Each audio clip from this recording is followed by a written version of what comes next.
Introduction. Close your eyes for a moment. Imagine the flickering torchlight of a vast, smoky mead hall. The air hums with the low thrum of a harp and the murmur of voices sharing tales of monsters, heroes, and distant lands. Now shift that scene. Picture a muddy road winding through the English countryside, a colorful, noisy band of pilgrims, a knight, a miller, a worldly wife, a pardoner selling fake relics, laugh, argue, and tell stories to pass the time on their way to Canterbury. Welcome to the extraordinary world of medieval English literature. Forget dusty stereotypes. This isn't just about knights jousting or monks copying manuscripts in silence. This is a 1,000-year saga, roughly from the fall of Rome in the 5th century to the dawn of the Renaissance around 1485, where language was forged, heroes battled existential dread, faith wrestled with earthly desires, and a poet named Chaucer captured the chaotic, vibrant heartbeat of humanity in a way that still resonates today. Over the next 15 minutes, we'll journey from the shadowy depths of Grendel-Ease Mere to the bustling taverns on the road to Canterbury. Monstrous foes, mournful exiles, cunning lovers, and visionary mystics. See how English itself transformed and how these ancient stories became the bedrock of everything that followed in literature. So let's step back in time. Part 1. The world that shaped the words. Before we dive into the stories, we must understand the tumultuous world that created them. Think less of a stable England and more of a crucible of constant change. Roman legions withdraw in the early 5th century, leaving a power vacuum. Waves of Germanic tribes, the Angles, Saxons, and Jutes, cross the North Sea, carving out kingdoms in a land they called England. Their language, Old English, is harsh, guttural, closer to German than the English we know. Life is brutal, tribal, governed by fate, what they called word. Then 1066 changes everything. William the Conqueror triumphs at Hastings. Norman French becomes the language of the court, the law, and high culture. Latin remains the sacred language of the church. English, it becomes the tongue of the conquered peasantry. Yet it survives, absorbing thousands of French words, evolving into something new. Middle English, key forces shaping the literature. Firstly, the powerful oral tradition. Before widespread literacy, stories lived through memory and performance, bards reciting epic poems in halls, minstrels singing ballads in market squares. Secondly, the overwhelming influence of the church. Monasteries are the primary centers of learning and writing. Monks meticulously copy manuscripts. Christianity provides the dominant framework for understanding the world, life, death, and morality, deeply coloring themes and language. Thirdly, feudalism and chivalry. Society is a strict pyramid: king, nobles, knights, peasants. Concepts of loyalty, honor, service, and the emerging, often idealized, code of knightly behavior. Chivalry becomes central to many stories, especially the romances. This era isn't monolithic. It's a dynamic, often violent fusion of cultures, languages, and beliefs echoing through the literature. Part 2. Old English Epic, Beowulf and the Heroic Code. And now we enter the mead hall. Heorot. The fire blazes, the ale flows, the song soars, until the joyous noise attracts a monstrous terror from the dark marshes. Beowulf, our paramount Old English epic poem, likely composed orally centuries earlier but written down around the year 1000 by Christian monks preserving a pagan past they perhaps viewed with awe and fear. Set in Scandinavia, it tells of the Geatish hero Beowulf, who sails to aid King Hrothgar of the Danes, whose magnificent hall Heorot is plagued by the cannibalistic demon Grendel. What makes Beowulf a cornerstone of English literature? The monsters. Grendel embodies pure, chaotic evil. His mother represents vengeful fury. The dragon guarding a hoard symbolizes greed and the inevitability of death. They are existential threats to human community and order.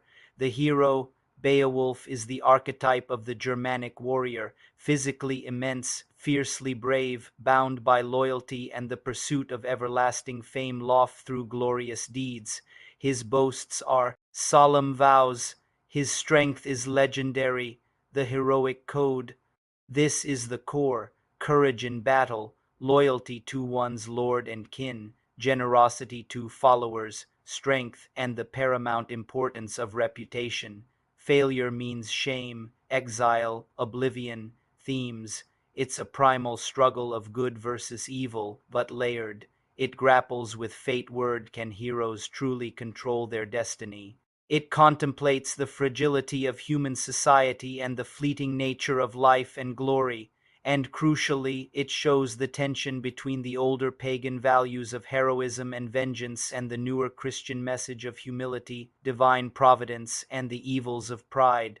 The style: this isn't modern poetry, it's alliterative verse, strong rhythmic lines bound together by repeated consonant sounds, like then grim and greedy, the gruesome monster. It uses kennings, evocative, metaphorical compound phrases: whale road for sea, battle light for sword, sky candle for sun. Listen to a taste of its original power. Pause, imagine Old English recitation sound. This sound, these themes, this hero battling darkness, it's the deep foundational bedrock of English storytelling. Part 3: Beyond Beowulf, Other Old English Gems. While Beowulf stands as the colossus, the Anglo-Saxons left a rich, varied tapestry of writing. Much is religious, preserved by those diligent monks. The elegies: these are hauntingly beautiful laments, poems steeped in melancholy and the harsh realities of their world. The wanderer mourns the loss of his lord, his comrades, his mead hall, all swept away by time and war. He's an exile, adrift in a freezing sea, contemplating the ruins of human endeavors. Where has the horse gone? Where the young warrior? Where is the giver of treasure? All has passed. The seafarer similarly contrasts the hardship and danger of life at sea, the cold, the loneliness, the storms with the comforts of land, yet acknowledges the irresistible pull of the ocean and the call of fate.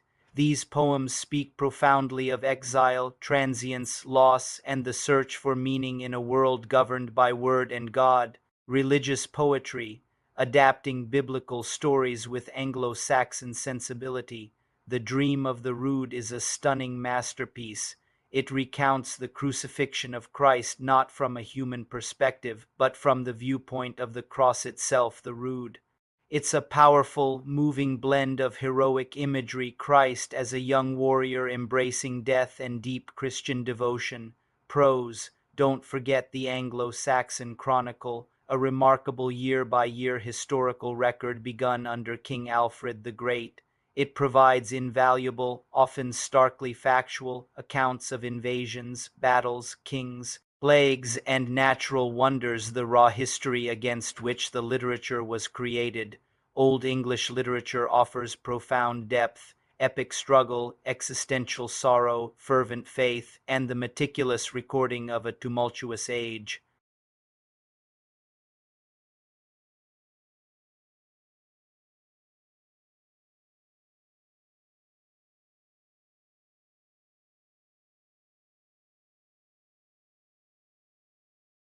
This linguistic revolution coincided with a cultural shift.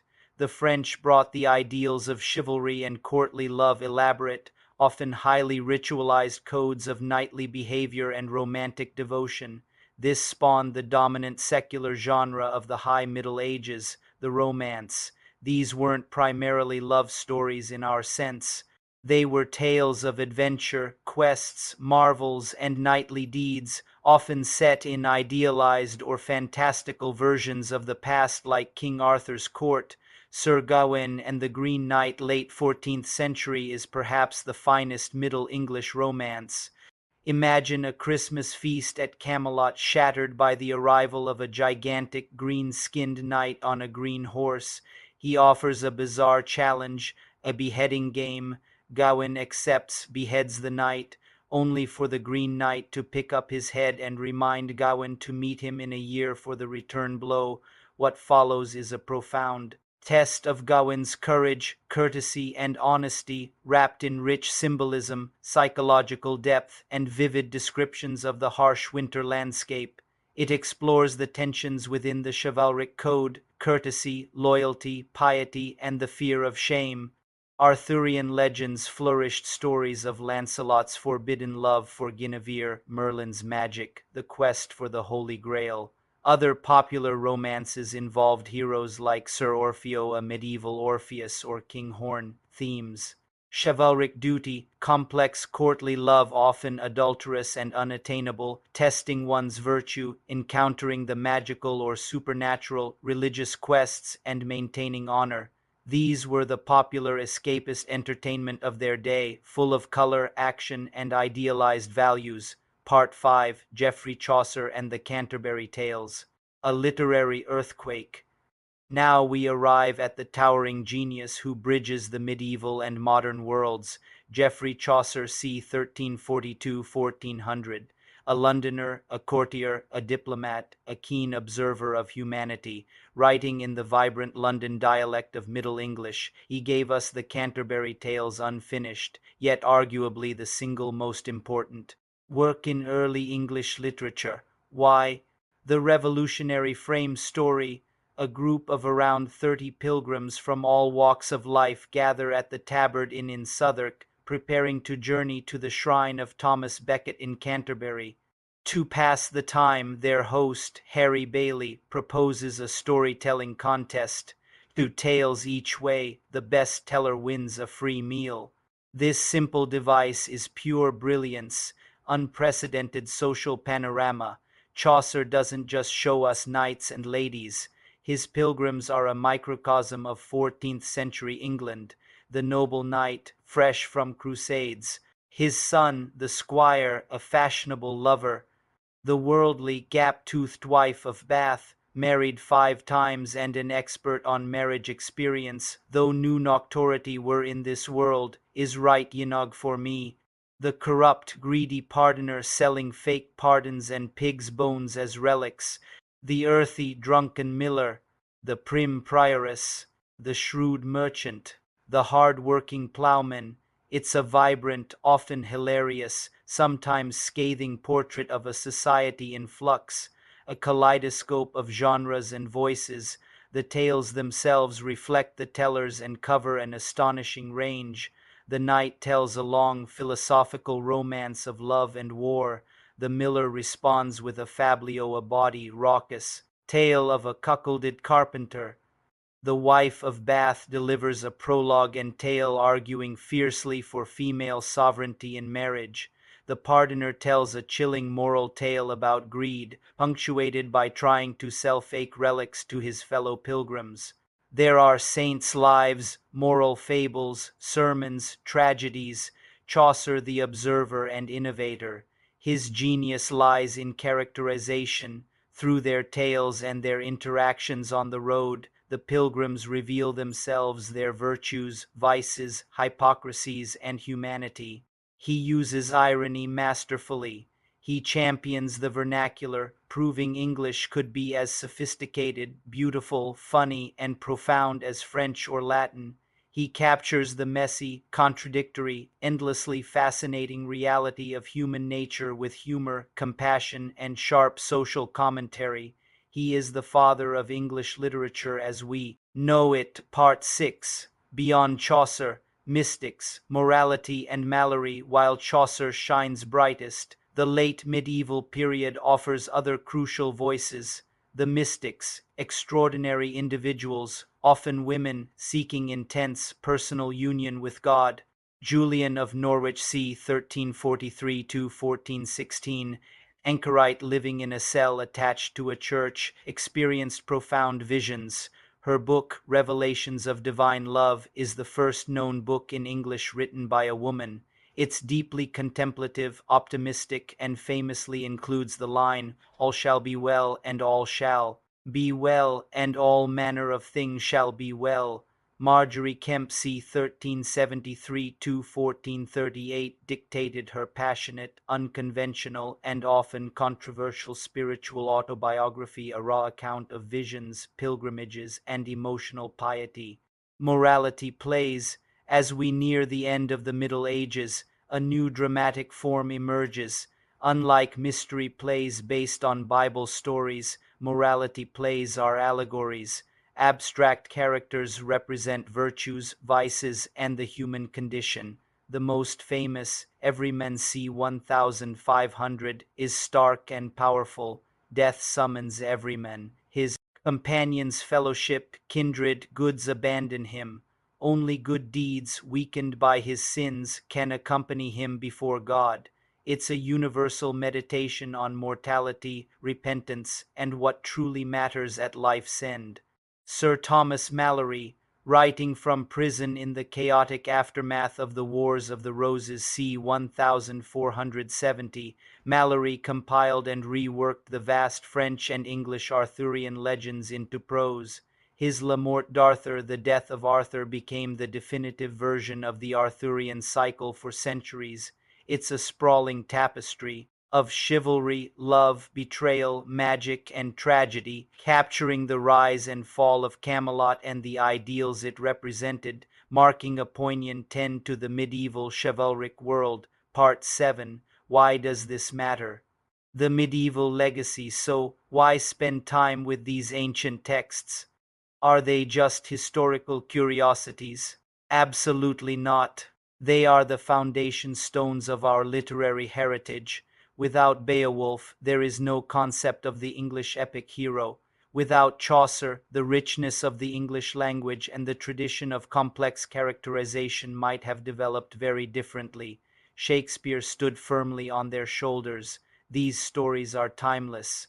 The struggle against monstrous forces, literal and metaphorical, the quest for identity and meaning, the complexities of love and loyalty, the confrontation with mortality, the satire of human folly and hypocrisy, these are universal human experiences. The genres they pioneered or perfected: epic, romance, allegory, fablio, frame, narrative became the tools for countless writers who followed.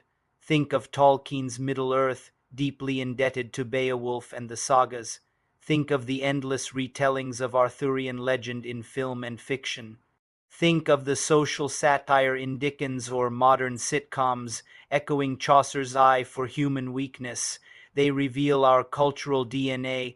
Understanding Beowulf's heroic code, the chivalric ideals, Chaucer's pilgrims, or Everyman's journey helps us understand the roots of Western thought, English-speaking cultures, and even our modern myths and anxieties.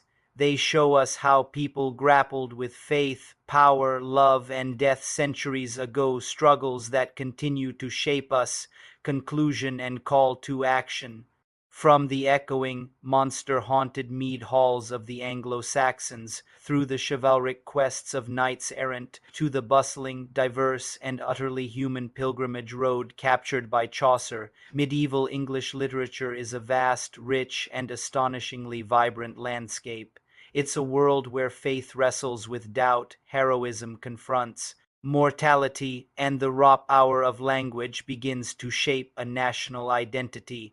It can be challenging, the language, the distant contexts, but it is also deeply rewarding, filled with monsters and miracles, laughter and lament, profound questions about life, and unforgettable characters. So, what can you do? Read. Don't be intimidated. Start with accessible modern translations. Seamus Heaney's Beowulf is a masterpiece in itself. Neville Coghilly's translation of the Canterbury Tales captures much of Chaucer's spirit. Pick The Wife of Bath or The Miller for a lively start.